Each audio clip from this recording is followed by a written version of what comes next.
This is problem 2-32, it's on page 39.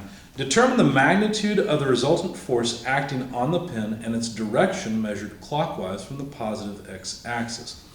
Now, to know what they're talking about, you've got to look at the figure in the book. Basically, they've given us a wall, I know it's a corner, with a bracket sticking out from it. The most interesting part, or the relevant part for our purposes, is this dot, or this point near the end, where there are three forces applied. One force is at 45 degrees. It has a magnitude of 30 pounds force. The next force is at a shallow angle, 15 degrees.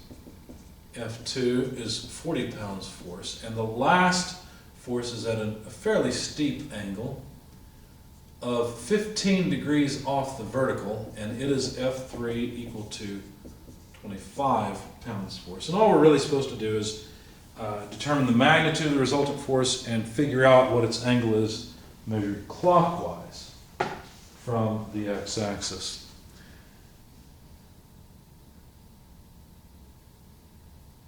And so to do that, what we'll simply do is decompose. Let me draw one more thing. I was trying to decide if I wanted to draw it or not. So basically, we want to know what's the magnitude and angle, I'll call that angle theta, of the resultant vector r, where r is simply F1 plus F2 plus F3. So the total force acting on the end of this bracket.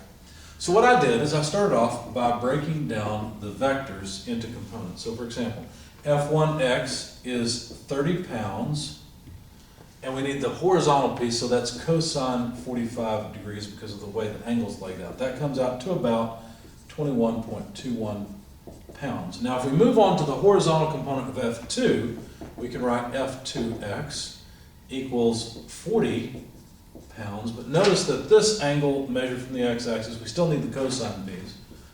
Cosine 50 degrees, that comes out to about 38.64 pounds. And then F3x, the horizontal component of F3, now we have to be careful. Notice this angle is opposite the side we want. So now we'll have to use sine. So 25 pounds sine 15 degrees. Okay. Anyway, that number comes out to about 6.47 pounds. So to get the resultant in the x direction, all we have to do is add up F1x plus F2x plus F3x. So if we add all of those together, we get 66.3207 or so pounds force. I actually had more decimal places, I just didn't write them in. Okay? I think in fact I probably just typed all of these into my calculator when I was trying to calculate this number at the end. We can do the same thing in the y direction. So this was the x direction. Let's take care of the y direction next. So F1y, the y component of F1, well now we'll need the sine side. So it's still going to be 30 pounds, but we need sine 45 degrees. And that comes out to right about 21.21 pounds. Not a surprise, sine and cosine give you the same result at 45 degrees. F2y, well, F2y has a negative component, so let's tack that on, negative 40 pounds. But we want only the vertical piece, so that'll be the sine side of the triangle to get the vertical piece. Sine 15 degrees, that comes out to about negative 10.35 pounds force. F3y, notice that's most of F3. Notice it's also negative, minus 25 pounds force. But now notice we want this side. Well, that's touching the 15 degree angle, so that's cosine of 15 degrees. And that comes out to about negative 24.15 pounds.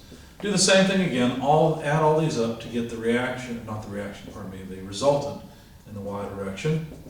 F1y plus F2y plus F3y. And again, I did the same thing I did before. I added them with more decimals and I came out to 13.2877 pounds. I was trying to make sure the angle I calculated for the resultant at the end would be fairly reasonable. And precision.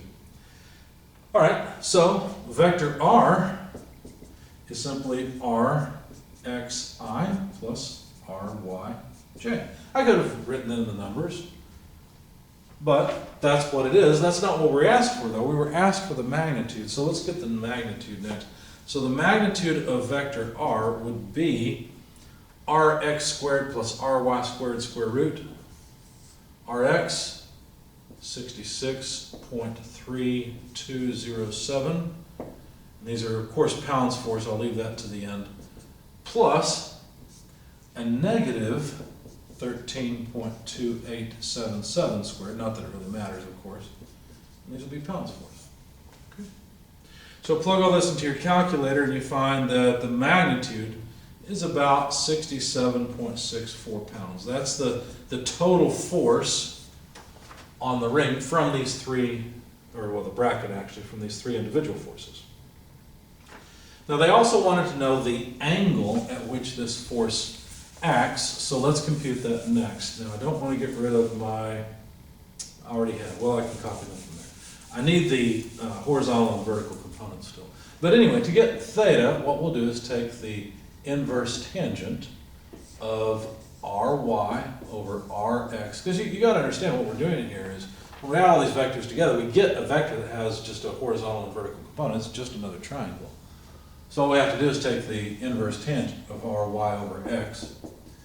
So ry was negative 13.2877. Rx was 66.3207.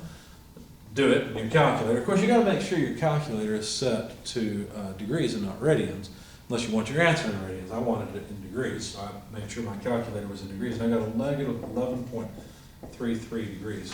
Now, you might be looking at this and say, well, does the inverse tangent give you an angle measured clockwise or counterclockwise? Well, we can figure out what we've got here by just drawing y, x, and a representative of r, the resultant. Notice the resultant has a positive x direction, negative y. So r actually looks something like this.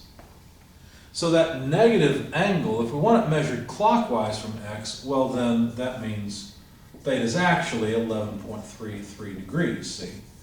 The inverse tangent is just giving us a negative number because the inverse tangent function operates in a range of, what I think, negative 90 to positive 90 degrees, something like that. So you got to interpret what you've got here, right? We've got a negative vertical component and a positive horizontal component. So there's the angle theta measured clockwise from the x-axis.